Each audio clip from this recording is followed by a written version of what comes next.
யோகாம்பால் சாம்பார் பொடி நிறைய பேர் வாங்கிட்டுருக்கேன்னு எனக்கு தெரிஞ்சது. நிறைய பேர் நல்ல ஃபீட்பேக் கொடுத்துருக்கேன். அதுவே எனக்கு ரொம்ப பெரிய சந்தோஷம். ஸோ கண்டிப்பாக தொடர்ந்து நிறைய பேர் தேவைப்பட்டவா எல்லாரும் டிஸ்கிரிப்ஷன் பாக்ஸில் இருக்க நம்பரில் ஆர்டர் பண்ணி வாங்கிப்பேன்னு நினைக்கிறேன். இதை வச்சு நீங்கள் குழம்பு, சாம்பார், ரசம், கூட்டு எல்லாமே பண்ணிக்கலாம். வணக்கம், நான் உங்கள் அபிமான யோகாம்பால் சுந்தர். இன்றைக்கி ஒரு டிஃபன் ஐட்டம் தான் பார்க்க போகிறோம். அது என்னன்னு கேட்டீங்கன்னா, இன்ஸ்டண்ட்டாக பண்ணக்கூடிய மாங்காய் அடை. என்ன மாமி ஒரே மாங்காய் வச்சு சாப்பிட்டு தள்ளுறேன்னு கேட்குறீங்களா? இந்த சீசனில் தான் நமக்கு இதெல்லாம் பண்ண முடியும் இல்லையா? ஸோ இந்த மாங்காய் வச்சு இன்ஸ்டண்ட்டாக நீங்கள் பிரேக்ஃபாஸ்ட்டுக்கு வேணாலும் பண்ணிக்கலாம், நைட் டின்னருக்கு வேணாலும் பண்ணிக்கலாம், ஈவினிங் வேணாலும் நீங்கள் அதை பண்ணிக்கலாம்.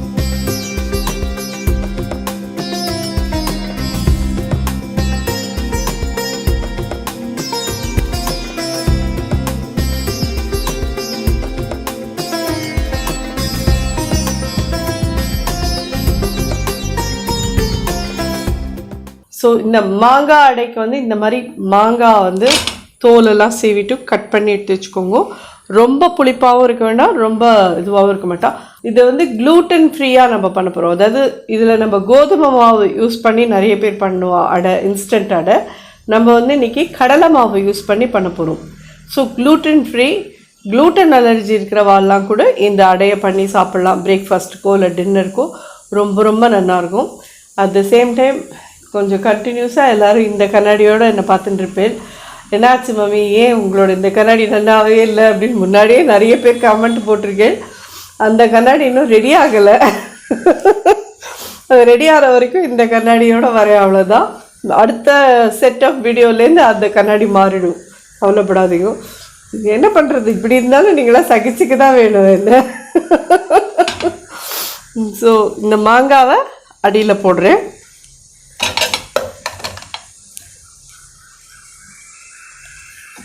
அதாவது ரைஸ் குக்கர் கப்பால் 1 கப்பு கடலை மாவு எடுத்துட்டேன், 1 கப்பு அரிசி மாவு.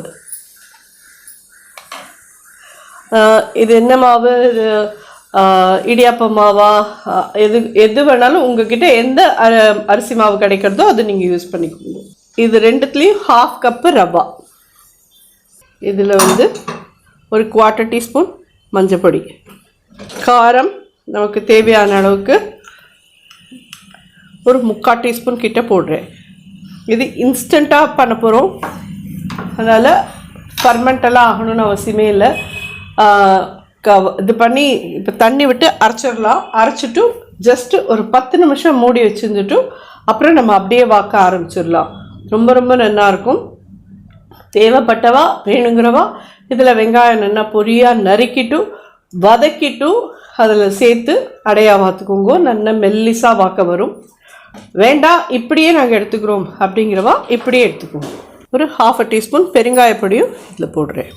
இந்த அடைக்கு தேவையான உப்பு இதிலே போட்டுடலாம். எல்லாமே போட்டு அரைச்சிடுறோம். நம்ம தண்ணி நல்லா முதல்ல ஒரு 1 கப் விட்டுருக்கேன். அரைச்சிட்டு தேவைப்பட்டது அப்புறம் விட்டுக்கலாம். நல்லா திக்காக மிக்ஸ் ஆகிடுச்சுன்னா கொஞ்சம் தண்ணி விட்டுக்கலாம். நம்ம ஒரு 1/2 கப் கிட்ட தண்ணி விட்டுருக்கேன். Batter ready ஆகிடுத்து.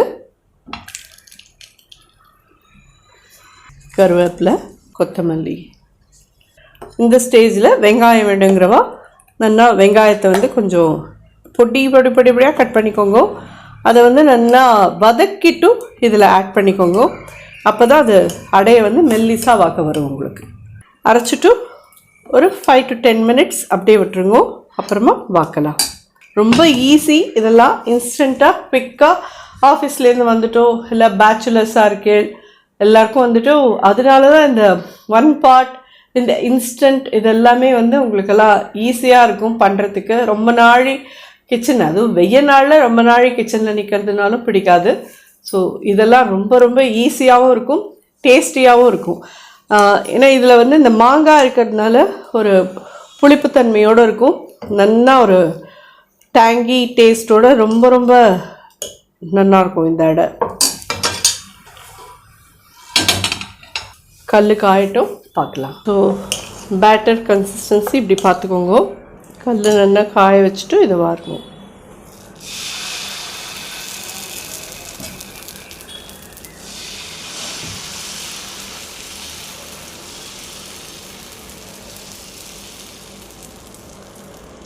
இது தேங்காய் எண்ணெய்.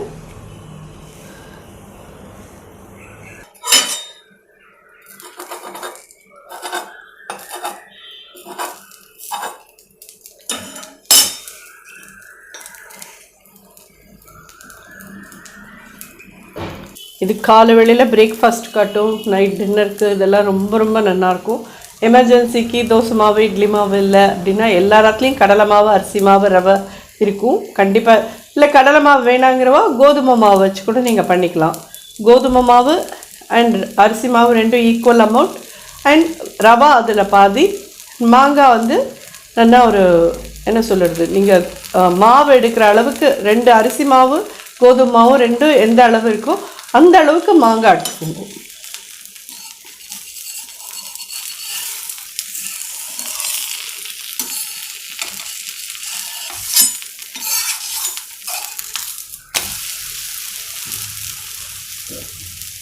நல்ல மெல்லிசாக வாக்க வரும்.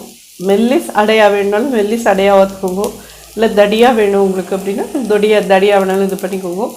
ரொம்ப ஹெல்த்தியான ஒரு பிரேக்ஃபாஸ்ட்டாக இருக்கும். ஏன்னா கடலை மாவு இதுதான்.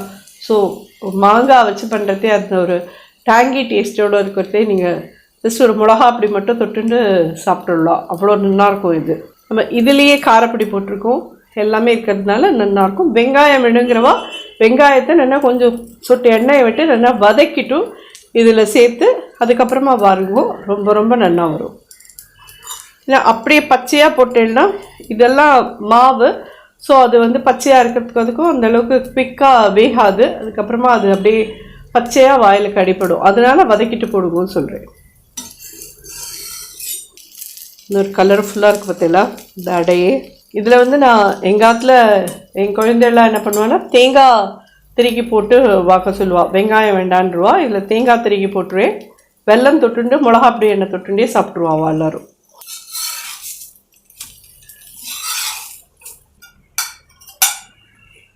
ஜோரான மாங்காய் அடை ரெடி. இன்ஸ்டன்ட் மாங்காய் அடை. இது அதே மாதிரி நீங்கள் வாத்துட்டு ஒரு 10 நிமிஷம் மூடி வைங்கன்னு சொன்னி பார்த்தீங்களா. 10 நிமிஷம் கழிச்சு இது கொஞ்சம் கெட்டியான மாதிரி ஆயிருந்ததுன்னா கொஞ்சம் வாக்குற கன்சிஸ்டன்சிக்கு தண்ணி விட்டு தளர்த்திக்கோங்க. ஏன்னா ரவை வந்து சம்டைம்ஸ் ஊறிண்டு அது திக்காயிடும்.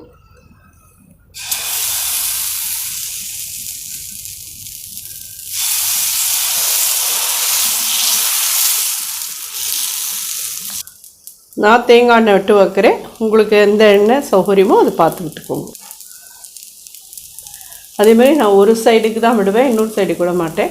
ஸோ டோட்டலாக ஒரு 1 டீஸ்பூன் கிட்ட எண்ணெய் விட்டுருக்கேன். இதில்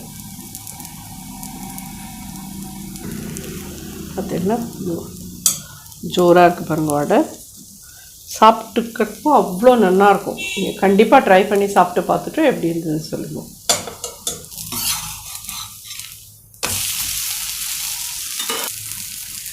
ஸோ அடை ரெடி ஆகிடுத்து.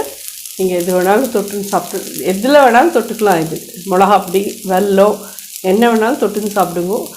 ரொம்ப ரொம்ப நல்லாயிருக்கும். ட்ரை பண்ணி பார்த்துட்டு எப்படி இருந்து ஃபீட்பேக் சொல்லுங்கள். நன்றி, வணக்கம்.